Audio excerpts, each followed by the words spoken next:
ಕರ್ತನಲ್ಲಿ ಪ್ರಿಯ ಸಹೋದರ ಸಹೋದರಿಯರೇ, ನಿಮ್ಮೆಲ್ಲರನ್ನು ಯೇಸುಕ್ರಿಸ್ತನ ನಾಮದಲ್ಲಿ ಸ್ವಾಗತಿಸುತ್ತೇನೆ. ಈ ದಿನದ ವಾಕ್ಯವು ಯೆರೆಮೀಯನು ಬರೆದ ಗ್ರಂಥ 31ನೇ ಅಧ್ಯಾಯ 2ನೇ ವಚನ. ದಯೆ ದೊರೆಯುವುದು. ಇಸ್ರಾಯೇಲು ವಿಶ್ರಾಂತಿಯನ್ನು ಹುಡುಕುವುದಕ್ಕೆ ಹೋಗುವಾಗ ಯೆಹೋವನು ದೂರದಿಂದ ಬಂದು ದರ್ಶನ ಕೊಟ್ಟು ಹೀಗೆನ್ನುವನು ಎಂಬುದಾಗಿ. ಪ್ರಿಯರೇ, ಈ ದಿನದ ವಾಕ್ಯಕ್ಕಾಗಿ ಸ್ತೋತ್ರ ಮಾಡೋಣ. ನಮ್ಮ ತಂದೆಯು ಹೀಗನ್ನುತ್ತಾರೆ, ನಿಮಗೆ ದಯೆ ದೊರೆಯುವುದು ಎಂದು.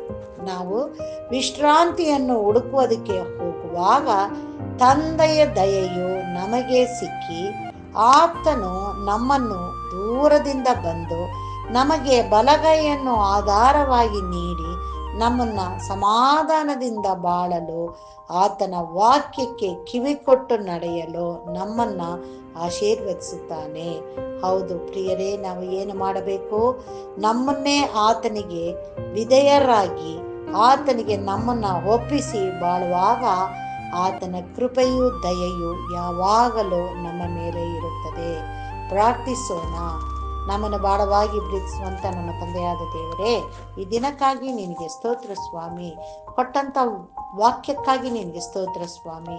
ಆಯುಷ್ಯ ದಿನದಲ್ಲಿ ಒಂದು ದಿನವನ್ನು ಹೆಚ್ಚು ಮಾಡಿ ನಿನ್ನ ಸನ್ನಿಧಾನದಲ್ಲಿ ಬರುವಂತೆ ಮಾಡಿದೆಯಲ್ಲಪ್ಪ ತಂದೆಯೇ, ಅದಕ್ಕಾಗಿ ನಿನಗೆ ಸ್ತೋತ್ರ ಸ್ವಾಮಿ.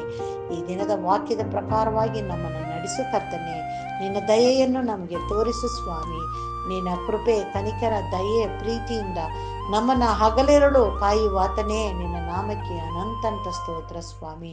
ನಿನ್ನ ಕೃಪೆಯಿಂದ ನೀ ನಮ್ಮನ್ನು ನಡೆಸುತ್ತಾ ನಮ್ಮನ್ನು ಆಶೀರ್ವದಿಸಿ ನಾವು ಮತ್ತೊಬ್ಬರಿಗೂ ಕೂಡ ಆಶೀರ್ವಾದವಾಗಿ ಇರಲಿಕ್ಕಾಗುವಂತೆ ನಮ್ಮೆಲ್ಲರನ್ನು ರಕ್ಷಿಸಿ ನಡೆಸು ಎಂಬುದಾಗಿ ನಮ್ಮ ರಕ್ಷಕನು ಒಡೆಯನೂ ಆಗಿರುವಂತ ಯೇಸು ಕ್ರಿಸ್ತನ ಮುಖಾಂತರದಲ್ಲಿ ಬೇಡಿದನ್ನು ಹೊಂದಿದ್ದೇವೆ ತಂದೆಯೇ, ಆಮೇನ್. ದೇವರು ಈ ವಾಕ್ಯವನ್ನು ಮತ್ತು ನಮ್ಮೆಲ್ಲರನ್ನು ಆಶೀರ್ವದಿಸಲಿ. ಆಮೇನ್.